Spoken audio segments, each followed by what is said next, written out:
Xoş gördük Soru TV izləyiciləri. Sözüm var layihəsinin bugünkü qonağı vəkil Vamiq Şükurovdur. Vamiq müəllimlə bu gün alimentlə bağlı müəyyən suallara aydınlıq gətirəcəyik. Günümüzün ən əsas problemli suallarından biri bu aliment məsələləridir. Bizə İntizar adlı şikayətçi alimentlə bağlı şikayətin ünvanı və problemi işıqlandırmaq istəyir. Belə ki, o həbsdə olub 3 il müddətində 10.000 manatdan çox aliment yığılıb. Abşeron rayon icra məmuru onu həbs eləməklə hədələyir, onun dediyinə görə. 10.000 manatdan çox alimenti, yəni bir dəfəyə istəyir. Bir dəfəyə istəyə bilərmi o alimenti tam şəkildə? Deməli, Azərbaycan Respublikasının qanunvericiliyinə görə məhkəmə qərarı hansı tələbin təmin olunması şəklində qəbul olunmuşdursa, icra məmuru o tələbin təmin olunmasını həyata keçirməlidir.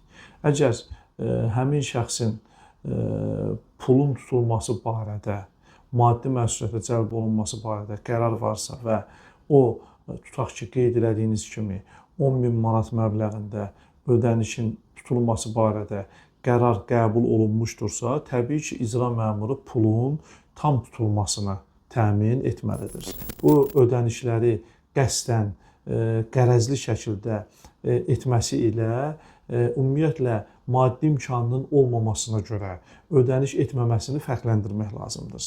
Qanunvericilik yalnız məhkəmə qətnaməsini qəsdən, yəni ödəniş etmək imkanı olduğu halda ödəmək istəməyən, qərəzli olaraq ödənişi etməkdən imtina edən, yayınan şəxslərin məsuliyyətə cəlb olunmasını nəzərdə tutur.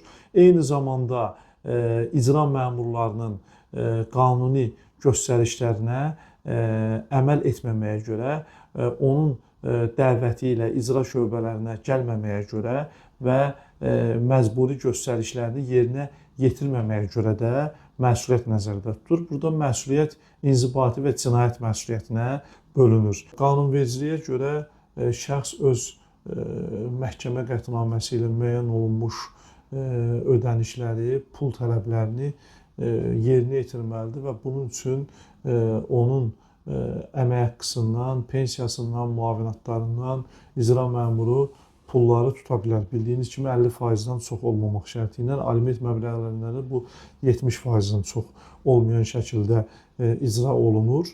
Əgər şəxs hər hansısa bir yerdə işləmirsə və iş tapa bilmirsə, bunu da icra məmuruna rəsmi şəkildə bildirməlidir. Məsələn, o deməli müraciət etməlidir Dövlət Məşğulluq Agentliyinə. Orada ərizəsi qeydə götürülməlidir. O işsiz kimi, şaxtaran şəxs kimi qeydə alınmalıdır.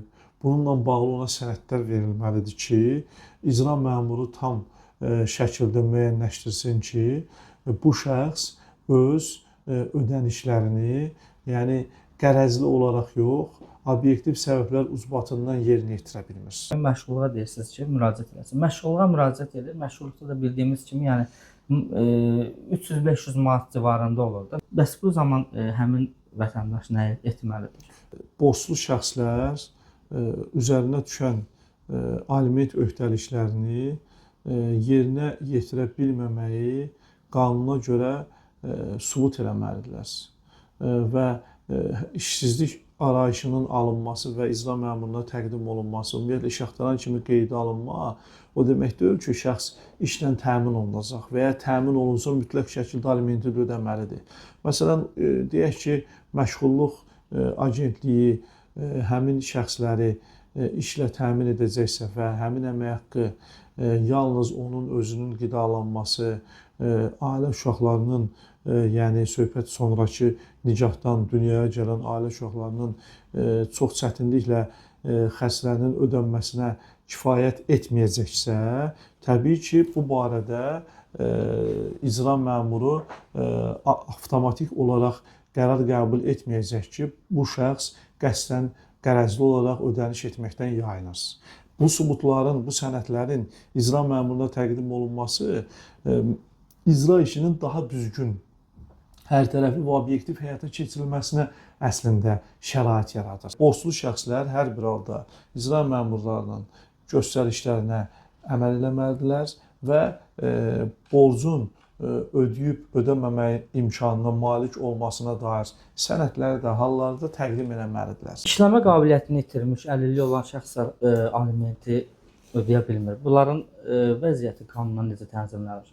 Əgər həmin şəxslərin, əlillərin işləmə qabiliyyətinin ümumiyyətlə olmaması faktı onlara verilən əlillik vəsiqələri ilə, arayışları ilə öz təsdiqini taparsa, bu zaman onların yalnız əlilliyə görə aldığı müavinatlara tutmaları yönəldilə bilər. Bu 50%-dən çox ola bilməz. Yəqin ki, vəkilimiz Vamiq müəllimin danışdıqları müəyyən suallara cavab gətirəcəkdir. Amma sözüm var layihəsində sizə onu demək istəyirik ki, çalışın, boşanmaların sayı az olsun. Çalışın, ailənizə sahib çıxın. Çalışın, uşaqlarınıza sahib çıxın. Çalışın, vaxtında münasibətləri düzgün tənzimləyin ki, sonradan sizin başınız belə problemlərə qarışıb, daha da problemli və hətta cinayət xarakterli əməllərə gətirib çıxartmasın. Ən əsası özünüzü düşünməsəniz də uşaqlarınızı, körpələrinizi düşünün. Ən çox əziyyət çəkən burada uşaqlarınızın psixologiyasıdır.